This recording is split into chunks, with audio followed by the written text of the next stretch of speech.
So yeah, I'm Matt McCann with Delaware Riverkeeper Network, and I'm going to be talking about salamanders and some of the threats that they face, why they're important to the ecosystem. I'll go into some of the projects that we've been working on for the past few years, and also go over all the different species that can be found in the watershed. So why are they important? Well, they help maintain the balance and function of ecosystems. And they do that, they play a part in the food web, they eat a lot of insects, particularly, they can help with pests like mosquito larvae. They help with nutrient cycling, and they're also bioindicators of stream health. So most of them breathe through their skin, so that means they have a permeable skin. So anything that's in the water, any pollution or anything is going to be absorbed directly into their skin. So because of that, if you see a stream that has a lack of salamanders, that's an indication that something's wrong with the water. On the flip side of that, if you see a stream that has a certain species of salamander that you know cannot tolerate pollution, that's an indication that there's high water quality. So just like macroinvertebrates are used to assess the health of a stream, you can also use salamanders to assess the health of a stream. But unfortunately, they face a lot of threats, and there's some alarming trends over the past few decades. In the 2022 Global Amphibian Assessment, 40.7% are globally threatened, and that's compared with 37.9% in 1980 and 39.4% in 2004. So as the decades go on, it's getting worse and worse. And of all the animal groups assessed on the IUCN Red List, amphibians are the most threatened vertebrate class, and amongst amphibians, salamanders and newts face the greatest risk of extinction. So why is this happening? A couple of reasons. There's an increased prevalence of diseases. Particularly, there's two diseases. One is called ranavirus. It's got a 90 to 100% mortality rate, and it affects amphibians, reptiles, fish. It's been found in 20 species in 25 states, including in the Delaware watershed. And it results in a sudden onset of illness very quickly over a period of 1 to 5 days. And you see large numbers of amphibians dying. The symptoms include hemorrhages to the skin. They can be weak or erratic in swimming, and they have problems with buoyancy. There's also a fungus called chytridiomycosis, or chytrid. It's a skin disease. It's a fungus native to southern Asia, but it's been spread throughout the United States. And the fungi, they release spores that swim through the water, and they settle onto a host, and then you see the animal has excessive shedding of skin, and unfortunately it's a very slow way to die because they get heart failure from their inability to regulate the water moving through the skin. So unlike the ranavirus, which takes 1 to 5 days, the chytrid can take quite a bit longer than that, and it's kind of a nasty disease. Another factor is climate change. There's increased wildfires. They reduce soil humidity in forests, and because the skin of amphibians or salamanders need to stay moist, once that soil dries up, that's not good for them. Long periods of drought can cause them to skip breeding in certain years. So there'll be certain years where you lose an entire class of hatchlings because they're skipping breeding due to climate change. And then also rising sea levels leads to saltwater intrusion in freshwater ecosystems. And you can see in the picture here, that's an Atlantic white cedar forest that's been inundated with salt water, and you can see all those trees are dead. But of all the factors, the biggest risk is habitat loss and fragmentation, and that's nearly a factor of 4 compared to any other threat. And that occurs when you have roads and other development bisecting habitat, creating these isolated islands, and then salamanders and frogs have to travel between the habitats, and they're forced to cross roads, and they end up getting hit by cars. So salamanders can be categorized basically by their habitat type and their breeding strategy. So you have fully terrestrial salamanders that are found in forests. You have vernal pool breeding salamanders. You have streamside salamanders that are found in and around streams and springs. And then you have ponds and lakes, which are habitat for adult newts. So terrestrial woodland salamanders, the most common species is the eastern redback salamander, and it actually comes in 2 color phases, the classic redback, which you can see in the picture, and then it also comes in a dark phase that's called a leadback. It's the same species, just a different color phase. And although they look totally different, you'll see on the next slide. You can find them under logs in the woods. They lay eggs under the logs, and the juveniles just hatch right out of the egg, and they're just like a miniature adult. There's no aquatic stage. They don't require any water at all. And again, it's the most common salamander in the eastern United States. And you can see here in my hand on the left, there's 2 redbacks and 1 leadback. And again, same species, just looks totally different with the different color phases. And then on the right, you can see the different shades of the leadback. And they can be totally dark or kind of grayish. So it can make identification a little bit difficult, but they kind of vary a lot. The northern slimy salamander, it's black with bold white markings, and it's called a slimy salamander because it secretes a sticky substance if you handle it. And it's actually very sticky, so if you were to handle that animal, your fingers would stick together like glue, kind of. And they're also completely terrestrial. You can find them in hilly forested areas under rocks and logs. And you can see how bold the white markings can be on them. Really a nice looking pattern. And then you kind of have this oddball species, which is mostly terrestrial but not a stream dweller, and that's the four-toed salamander. And they're the only member of its genus in the United States, so they're very unique. It's the only salamander with 4 toes on its hind feet. It has a pinched constriction at the base of the tail where it breaks off if grabbed by a predator. You can find them in wooded swamps and bogs as sphagnum moss, and they actually lay eggs attached to the clumps of the sphagnum moss. And then the larvae hatch out of the egg and drop into the water. They're kind of like tadpoles, and then they leave the water once they become adults, and they are a special concern species in Pennsylvania. And here you can see that's an adult on the left, so they're very small. You can see the color kind of varies, but you can see, if you look closely, you can see the little pinch point at the base of the tail where it breaks off. And then you can differentiate it between the redback salamander, because if you flip the four-toed salamander over, it's going to have a black and white belly, salt and pepper, and then the bottom right, you can see what the larval stage looks like. And here on the left, you can see a clump of four-toed salamander eggs. And when I was out in the field, I didn't see it, but when I got home, on the right, you can actually see the tail of the female. I circled it in red. So the female was in there guarding the eggs. I just didn't see it in the field. So when I was going through the photos, when I got home, I saw it. So that's just an example of how camouflaged they can be. And then you have another not 100% terrestrial species, the eastern red-spotted newt.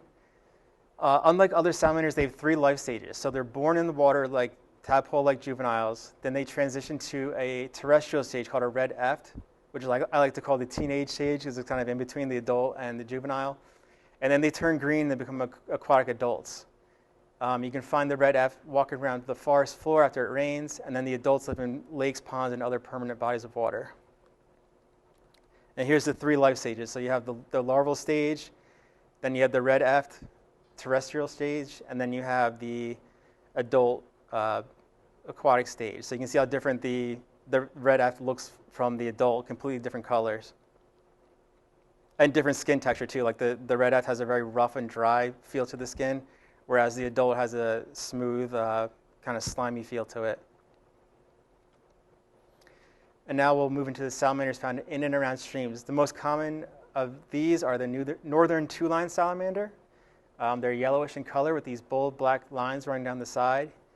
You can find them under flat rocks adjacent to streams, and they actually lay eggs under the rocks, and the larvae are aquatic, and again, they're the most common stream species. And here you can see an adult crossing a road, and then the larval stage on the bottom. And you can really see the 2 lines running down the sides. Then you have the long-tailed salamander. They're orange with irregular black markings, and they have vertical black markings along both sides of the tail, and the tail is very long, hence the name. And you can find them sometimes climbing the walls of caves and spring houses, and they are a threatened species in New Jersey. And you can see just how long that tail is on the picture on the left. It's almost twice the length of the body. And then you can see the larval stage on the right. Then you have the northern dusky salamander. They're brownish gray, light mottling on the lower sides. There's a light line that extends diagonally from the corner of the eye. The rear legs are longer and thicker than the front legs, and it has a chunky body. The tail is keeled, so it's shaped like a knife blade. And then the female guards eggs under rocks in the stream. Here you can see on the left, you can kind of see that light line that runs from the eye, diagonally from the eye. And then on the right, you can see the female guarding the clump of eggs. And then you can see on the bottom the larval stage with the gills. What surface are those eggs laid on? So kind of like mud or sandy kind of mud soil. So usually it's under a rock or something, and it'll be like somewhere where it's like at the edge of the stream. And then if you flip that rock over, you can see like the female actually guarding the clump of eggs like that. Can I also ask, are the eggs that size when she lays them? Because they look very big in comparison to her size. Yeah, they might swell up a little bit. Versus when they're first laid, they might be a little bit smaller and then they kind of swell up. But they are, relative to her size, are pretty large. Then you have the Allegheny Mountain dusky salamander. So it's kind of similar looking to the northern dusky, but they have these black chevron markings on the back. Again, just like all dusky salamanders, they have the light line that extends from the eye. But they're smaller and more terrestrial than the northern dusky. And another good way to tell them apart is the tail is round all the way to the tip. So like the northern dusky has that knife blade shaped tail. On the Allegheny Mountain dusky, it's round all the way to the tip. And here you can see just how dark they can be. So you can tell, though, you can see the tail, how it's round. And then on the bottom, they're small. That's an adult on the bottom, so it can fit like on your fingertips, and it's much smaller than the northern dusky salamander. Northern spring salamander, pinkish coloration. There's a light line that extends from the front eye to the nostril. They're very large. They can grow to 8 inches, probably more than 8 inches, actually. They can eat other salamanders. They love to eat the two-line salamanders are a big part of its diet. And they require very clean streams, so they're not very tolerant of pollution. So like I was saying earlier, if you were to see a stream that had spring salamanders, that's an indication of very high water quality. And they are a special concerned species in New Jersey. And then on the left, you can see kind of a darker individual. On the right, you can really see a close-up of that line that extends from the eye to the nostril, which is a really good way to identify them. And then on the bottom, you can see the larval stage. And the larvae are big, so they can be like, it's like the biggest larva you'll ever see. So if you see a gigantic, larval salamander, it's probably a spring salamander because they're the only ones that get to that big size. And then they're smaller as adults? No, they just keep growing. Yeah, they keep growing. Northern red salamander, bright red with these black spots spaced close together. And the black spots are numerous. Sometimes they're fused together. The eyes are yellow. As they get older, they can turn purple in color, and they also require pretty clean streams. And you can see just how much they vary. The one on the left is almost orange. The one on the right is an old individual. You can actually see scars on its back. The males get territorial, and they fight each other, and they leave those scars. So the one on the right is a very old individual, and then the bottom you can see what the larval stage looks like with the gills. Eastern mud salamander looks very similar to the northern red salamander, but the black spots are fewer, rounder, more spaced apart. The eyes are brown, which is the biggest way to tell them apart. Habitat type, they're also found in mucky seeps and swamps where they burrow deep in the mud, but is by far their rarest salamander in the watershed. They're endangered in Pennsylvania, threatened in New Jersey. And our watershed, or Pennsylvania and New Jersey, are at the northernmost extent of its range. So they're mostly a southern species. And you can see how they vary in color as well. The one on the left is very bright. The one on the right, you can see a close-up with that brown eye, which really tells them apart from the red salamander. So what about hellbenders? One of the questions I get asked a lot are there hellbenders in the Delaware River? And the answer is no. They're found just to the west in the Susquehanna watershed. They're the state amphibian of Pennsylvania, but it's strange how they're not found in the Delaware River watershed, despite suitable-looking habitat in the Poconos and the upper Delaware. In 1860, hellbenders were stocked in the main stem Delaware River north of Trenton, New Jersey, but it didn't take hold because they never found any offspring. In 1990, the River Reporter newspaper reported the capture of a Delaware River hellbender in Wayne County, Pennsylvania. Some people thought it may have migrated from the Susquehanna, but the most likely scenario is that it was just released by humans. And it's a fully aquatic species, requires very clean water and high dissolved oxygen, and they are special concern species in Pennsylvania. And this is actually the newspaper article from 1990 describing the mysterious hellbender that was found in the Delaware River. And I believe it was caught in an eel trap. That's how they found it. So now we'll move on to vernal pool breeding salamanders. The most common of those being the spotted salamander. They have these bright, round, yellow spots. They breed in vernal pools in the early spring, around the same time you hear the wood frogs start calling and the spring peepers. You can find them crossing roads on rainy nights, and usually the first warm rain in February triggers the migration to vernal pools. And here's one crossing a road on the left, and then you can see what the larval stage looks like on the right. Jefferson salamander, they're bluish-gray in color. They have silvery blue flecks on lower sides. Also very large, they can grow to over 8 inches in length. They breed around the same time, early spring, and they are a special concern species in Pennsylvania and New Jersey. And here you can see how they kind of vary, the one on the left being very gray, the one on the right more bluish in coloration, and then you can see the larval stage on the bottom. Blue spotted salamander looks very similar to Jefferson salamander, but smaller in size. The blue spotting is more numerous.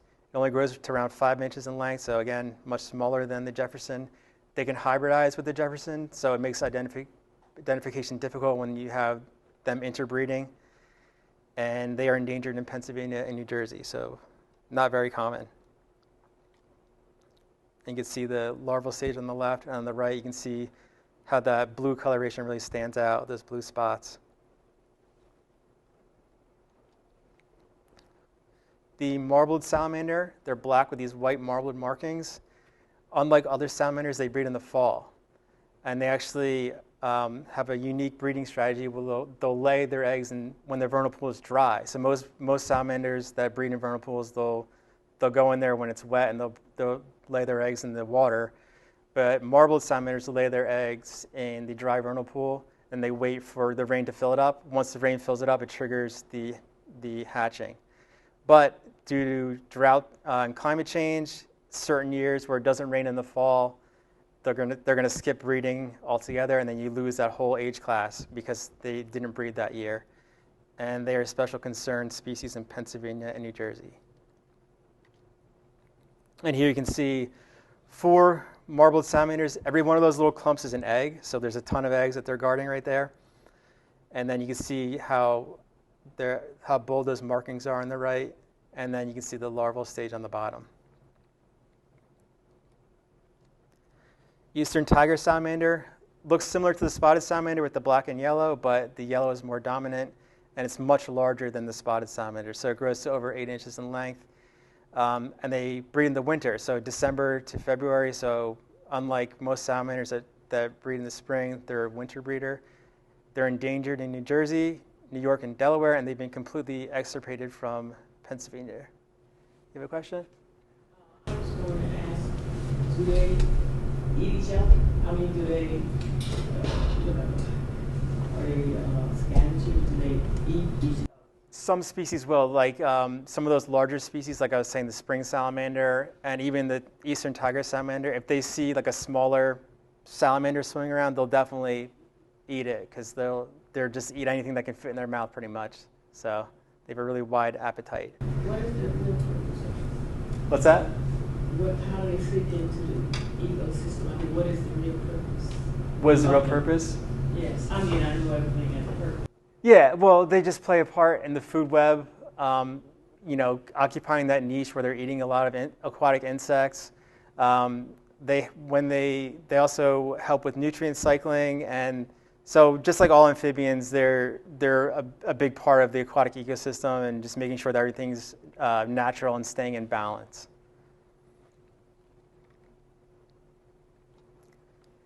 And here you can see just how big the tiger salamander can be. And really, really nice yellow markings, so they're really a good-looking species. So now I'll talk about some of the Delaware Riverkeeper Network's conservation projects involving the eastern tiger salamander that we just started this past winter. And it's a translocation and head starting project in New Jersey. So there's only about 12 or 15 vernal pools in New Jersey that have tiger salamanders. They're all in South Jersey. Some of these pools are very close to the Delaware Bay. So future sea level rise projections show that these vernal pools are going to be inundated with saltwater. So the populations that are presently there are not going to be there forever. Once it gets too salty, it's not going to be viable for them anymore. So in January and February 2024, we moved 15 egg masses from these at-risk pools to a new vernal pool complex that's safely inland and has suitable surrounding habitat. And the purpose of this was to preserve the genetic lineage of the at-risk population. So it's kind of creating an assurance colony where they connect with other tiger salamander populations and carry those genetics into the future so they're not completely wiped out when the saltwater comes. So we placed the egg masses in these wire cages to protect them from predators, giving them a little bit of a head start. So once they grew big enough, we released them so they can swim freely in the vernal pool. And here on the left, you can see those are the cages that we put the egg masses in. And on the right, you can see 5 of the egg masses that we actually transferred and placed into those cages. So we also did an eastern mud salamander status assessment in New Jersey in 2020. So like I was saying, the mud salamander is very rare in both Pennsylvania and New Jersey. So in Pennsylvania, there was 3 specimens collected in 1849 in Cumberland County outside of the watershed. Those are presently stored in the Smithsonian.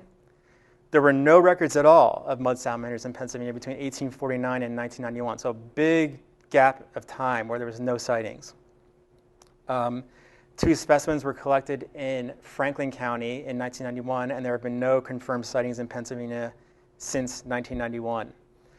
Over in New Jersey, there was 1 specimen collected in Burlington County in the Delaware Watershed in 1953.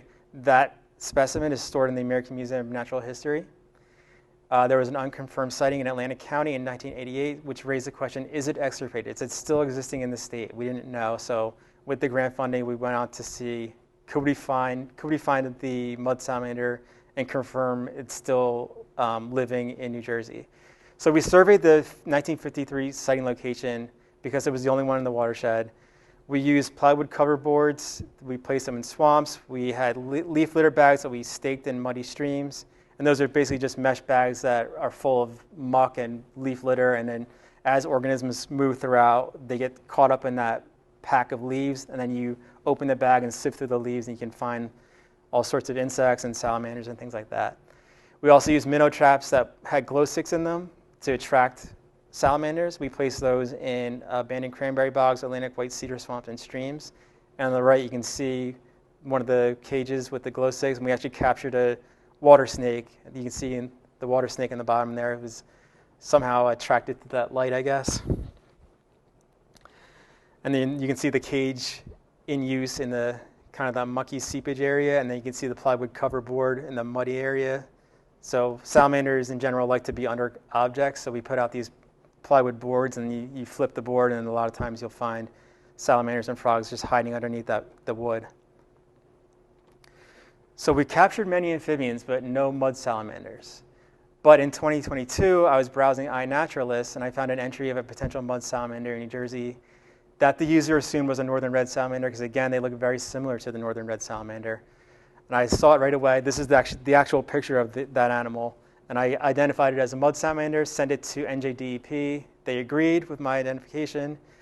I contacted the person who posted it. He met us at the sighting location, which was in Atlantic County, about 10 miles from the 1988 location. That was unconfirmed back then. And we've been hitting it pretty hard, surveying it, but we have not found any additional mud salamanders. So they're just kind of like an enigma. Like you'll find one, and then many years will go by before another one is found. So there's kind of a mystery of why they're so rare. But however, that 2022 sighting confirms that the species has not been completely extirpated from New Jersey, which was one of the goals of the project. So that was good to know. So now, how can you help salamanders? Well, you can volunteer at a road crossing event each spring. Different roads. One of the more popular ones is River Road in Middle Smithfield Township in Pennsylvania, or over on the New Jersey side of the river, Waterloo Road in Byram Township.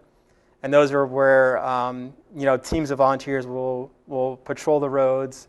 They'll close the road down to vehicle traffic to save the salamanders and frogs that are crossing. And you can go and observe them. If there's any that are kind of struggling, you can help them cross to the other side of the road. So it's really a good event to get involved with amphibian conservation in general. You can also avoid using pesticides and herbicides and rock salt near salamander habitats, because when it rains, these get washed into the streams. And again, with that permeable skin, all those toxins get absorbed directly into the animal. So if you can help it, avoid using those near salamander habitat. Also, by leaving rocks near streams in place. For some reason, I guess like kids like to take the flat rocks and stack them up and make these gigantic piles. I don't know why, but they do. So don't do that, because taking those objects out, a lot of the salamanders will lay eggs underneath the rocks. So like you're destroying habitat when you're stacking them and taking them out of place. You can also sanitize your waders and boots to avoid spreading diseases. So we use a solution of bleach and water, and that'll destroy any of the ranavirus or the chytrid fungus. They'll just die immediately on contact from the bleach. So it's a good idea if you're going to be using those same boots or waders from one stream or wetland to another to kind of sanitize in between, so you're not transferring potential pathogens between habitats. And then you can also report salamander sightings to either DRN or one of the state agencies, because it's good to know, what records are being found. Like I said, the Our Naturalist one was not reported to the state, so I happened to just find that on my own. So it's really important to report your sightings so we stay up to date on monitoring which species are found and where. And now we'll open up to questions. If anybody's got any questions. Yes? We would help by putting up salamander crossings or something to alert the drivers to slow down or something as they approach the crossing, which is widely used by these salamanders. Right. I would think so. Yeah. So have that approach been ever done? Yeah. So a lot of times when they close the road, they'll put up temporary signs just saying road closed, salamander migration, or on roads that are unable to be closed. I have seen some places where they'll put signs up warning drivers. They'll have like a sign and have like the salamander and frog, and it'll say like caution, amphibian crossing. But I think that's something that could be expanded so that more people, because I think more people that see the sign will be aware of driving, maybe slowing down a little bit, keeping your eyes open. So that could be something that could be done more in the future. Mm-hmm. Yes. Do they have certain kind of year or certain periods that they migrate that you would know when this is happening? Yeah, so there's a certain time. Yeah, so most of the vernal pool breeders are in the spring. So February, now it's kind of winding down a little bit just because it's been so warm this spring. But usually starting in mid to late February to early March. Different organizations run the road crossing, so you might want to check their websites. You can sign up for alerts, so you can send out like texts or emails, telling people when the road's going to be closed, so that because it's hard to tell because you have to just watch the weather forecast, because typically it's when it's about 50 degrees, maybe upper 40s, and rain at night, because it's always at night when they start migrating. So it's best to just check with the organization that is running the migration volunteers, and they'll alert you when the road's closed, when the amphibians are going to be crossing, and then you can sign up for, to do the road patrols and go out. You go out with like flashlights and like an orange vest, so you're visible. And there's quite a few of them throughout the watershed and outside of the watershed. But most of them, like I said, take place in the early spring. Does the moon phase affect migration at all? Not that I know. It's usually just solely based on temperature, and it's usually like the first warm rain in February. So when it's like 50 and it starts downpouring at like 6 o'clock at night, that's like prime time for salamander city crossing. Is there a maximum range of their migration? Maybe forest or maybe vernal pool? I don't know. Well, is there a maximum range that they won't go beyond to migrate in order to migrate? Yeah, so it depends on the species, but like the spotted salamander, they can travel, a few kilometers, like quite a distance, and they'll. So what happens is, like I was showing that slide earlier with the habitat fragmentation. So they spend the winter months in upland forests, so kind of dry forest. They'll get, in like a burrow or something deep beneath the frost line, and they're going to spend that whole winter in that forest. But what happens is people build roads in between the forested habitat and the vernal pool habitat. So when they get triggered by that rain in the early spring, they know one direction to go, and that's to the breeding pool, and they have to cross the road to get to it. There's no other way around it. So they can travel quite a distance just to cross the road. They'll enter the pool, breed, lay their eggs, get out of the pool, and cross back into the upland forest, and they spend the summer months in the upland forest as well. But some places, I know, like I was talking about the Waterloo Road in New Jersey, they've built tunnels underneath the road, so salamanders and frogs don't have to actually cross the road and get, the risk of being hit by a car. They'll go underneath the tunnel, so it's a passage system underneath the road where they can get to the vernal pool and back without worrying about cars flying over and squashing them. Has the DRN or any other organization taken inventory of vernal pools, of springs, of those unique little habitats, or has any other agency done that out of curiosity? Yeah, so NJDEP and PADEP keep an inventory of vernal pools, and DRN does as well. We had a program a few years ago where we had volunteers go out, and we wanted to identify some of the smaller vernal pools that were not already mapped by the state.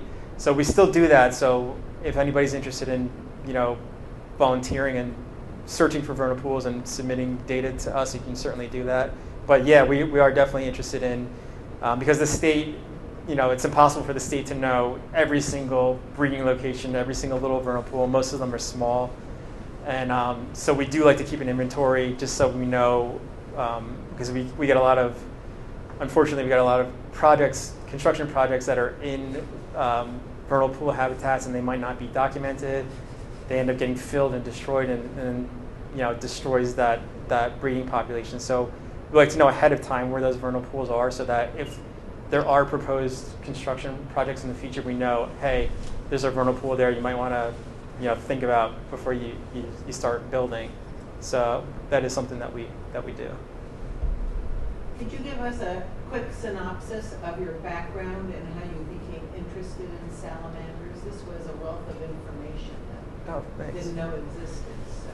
Yeah, so when I was a kid, I was really interested in dinosaurs and all sorts of reptiles and amphibians. So it's kind of been like a lifelong thing of mine, and I just kind of continued to do that, throughout college, and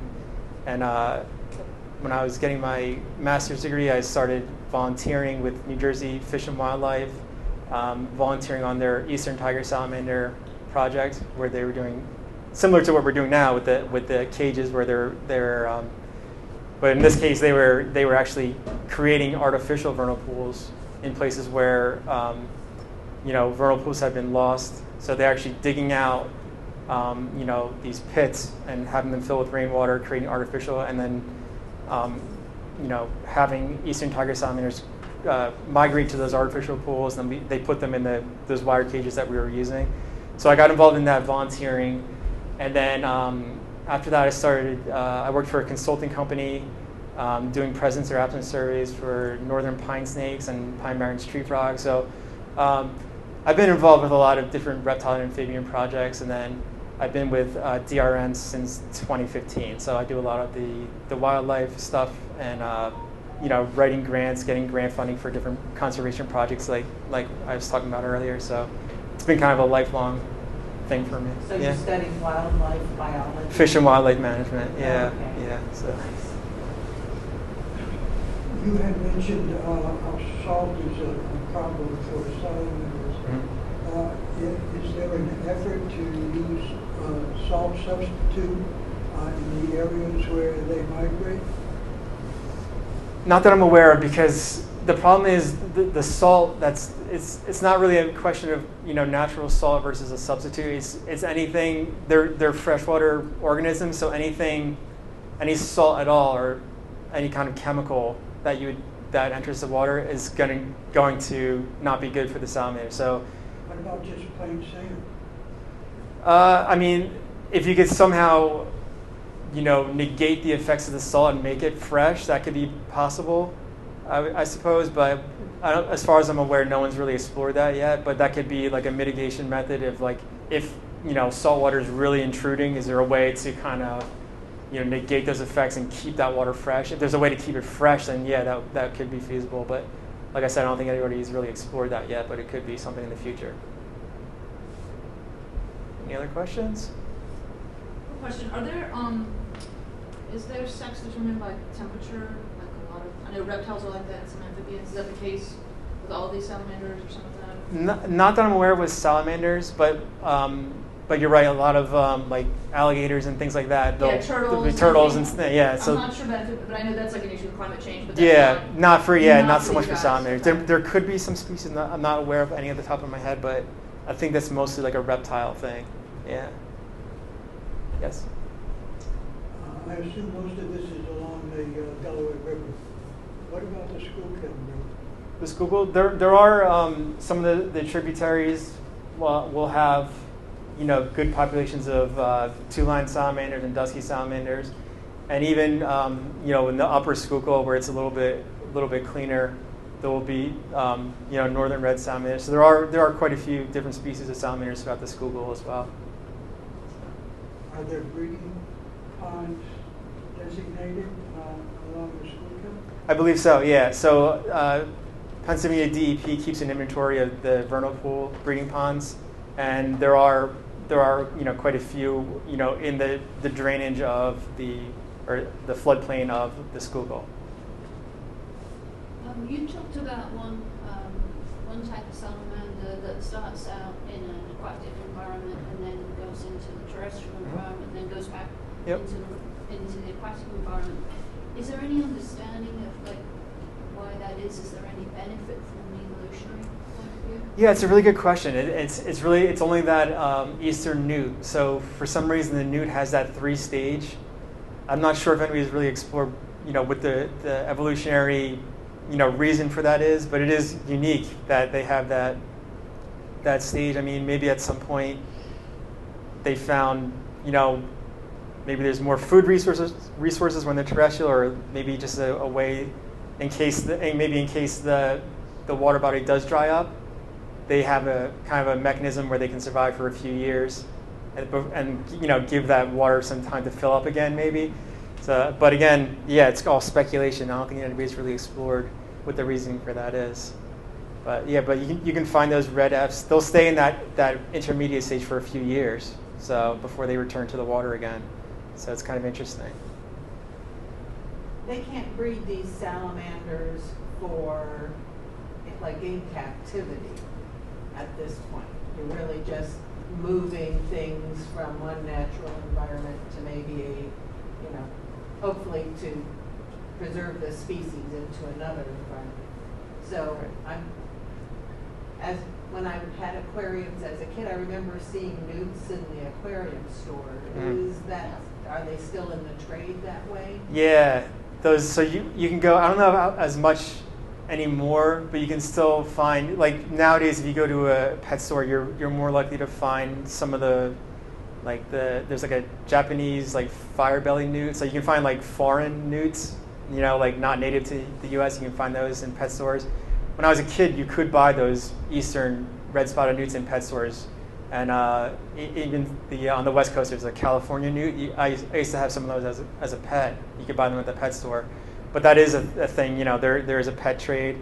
I think it's potential that you could do captive breeding if you were to have specimens in captivity. They would breed, and then you could take the egg masses, hatch them into larvae, and then that's something that could be explored. But for right now, we're taking the egg masses that are from vernal pools that are going to be inundated with salt water, we don't want to lose those populations in the future. So we're taking those egg masses, translocating them to a new pool where they can connect with other populations, and they're just kind of naturally hatching on their own, finding other salamanders on their own and breeding. And so if just a lay person wants to go get a salamander, if they're listed as endangered or threatened, that would be not allowed. Right. Yeah. I mean, I would hope that most pet stores don't sell endangered, threatened species, but there are like black market dealers that sell things on the internet. So you never know what you might find. But hopefully, if you see that, please stay away, because it's probably not a good thing to be buying those animals. What percent of the historic levels of salamander are there now? I mean, most of what you showed us, they were either of concern or threatened. Yeah. Do you have a sense of what the percentage? Yeah, well, on that one slide, you can see where it was like 40-point-something% like worldwide are threatened. We're at 40% now. Yeah, so 40% of all amphibian species on a global basis are threatened. So that's why you'll see like a lot of the slides we're saying special concern, threatened, endangered. It's just because these animals in general are just facing so many threats from habitat loss and climate change, and so as a whole group, even the most common ones are not very secure, because as things progress, they could end up as a special concern.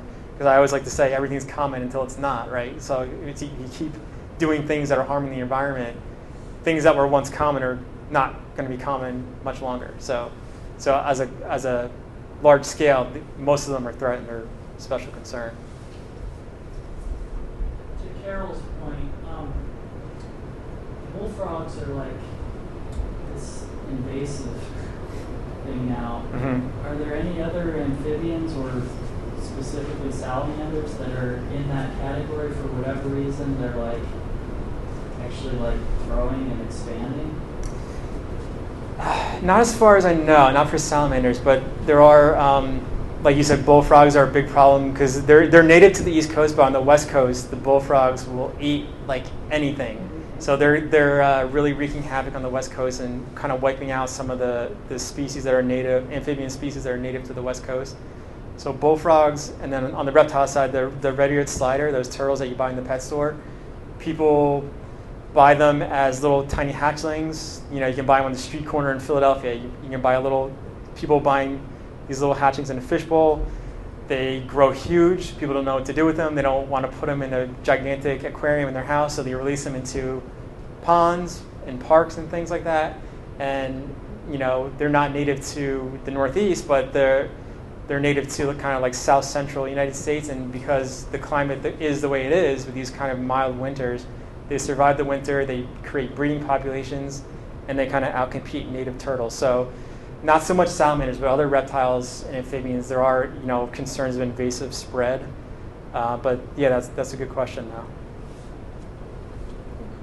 Do salamanders always return to the place that they hatched out from eggs when they go back to lay their own eggs? Is that how it works? For the most part, they're very, they exhibit strong fidelity to the ponds that they were born in. So. So even with, like I was saying, with the tiger salamanders, another colleague of mine moved some egg masses in the winter of 2021. They moved egg masses to a vernal pool that's near the one that we're moving them to. And just this year, we saw an adult tiger salamander that was from that age class. So it was it was translocated to the vernal pool, born in that vernal pool, left the vernal pool, became a mature adult. Once they reached maturity, went back to the vernal pool that it was born in. So they do exhibit strong fidelity to their vernal pools. So that's why you have to put the egg masses in the pool, and you can't just bring adults there because they won't know. Yeah, they won't know. Yeah, it's better to have them, kind of under the most natural conditions as possible. So when they're triggered, they have when they leave the vernal pool to go into the uplands to kind of live out that stage of their life, they have embedded in them, scent markers or, traces that lead them back to the pool they were born in. So you want to get that into their wiring. You kind of want to get that, naturally, so they can find it on their own. So yeah. So you said that, I don't know, all or some species will cannibalize the young, the larval stage, or young, I'm not sure, past the larval stage? It could be, yeah. So some of the bigger ones, like the spring salamander, they'll eat larval salamanders or even small adults. So if it's a smaller species, like the two-line salamander is only about that big versus the spring salamander, which is going to be like that big. So what is the species defense for it? Do they isolate their nests from other salamanders, or they disperse early, or what? Yeah, they try to like stay away. So like if you find an area that has like two-line salamander eggs, it's probably going to be in a spot where it's not going to be easy for a spring salamander to get to. So they'll kind of try to stay away from the same habitats, but there is some crossover, and just like any predator, they get found and they have mechanisms for hiding. Like they'll hide under rocks, they'll go down little holes on the side of the stream bank. So they have mechanisms to hide themselves from predators. Because even like birds and things will, if you have like a great blue heron or something, they'll love to peck at little salamanders and frogs. So like it's just a natural part of the ecosystem. You have like these hierarchies of different predators, and there's the different defense mechanisms, pretty much just hiding, just staying away, trying to stay out of sight from the different predators. Are you saying that they won't cannibalize within the same species, only cross? Mostly cross. I mean, there could be a circumstance where, like, if a spring salamander is like really hungry, they might, and they see like a larval spring salamander or something, they could cannibalize their own species. It's just not something that's like really widespread, I don't think. So it would have to be in a circumstance where they're really looking for food. They see something swimming by, and they're just going to grab it because it's swimming by. So, any other questions? Well, it's almost 12:30. I'd like to thank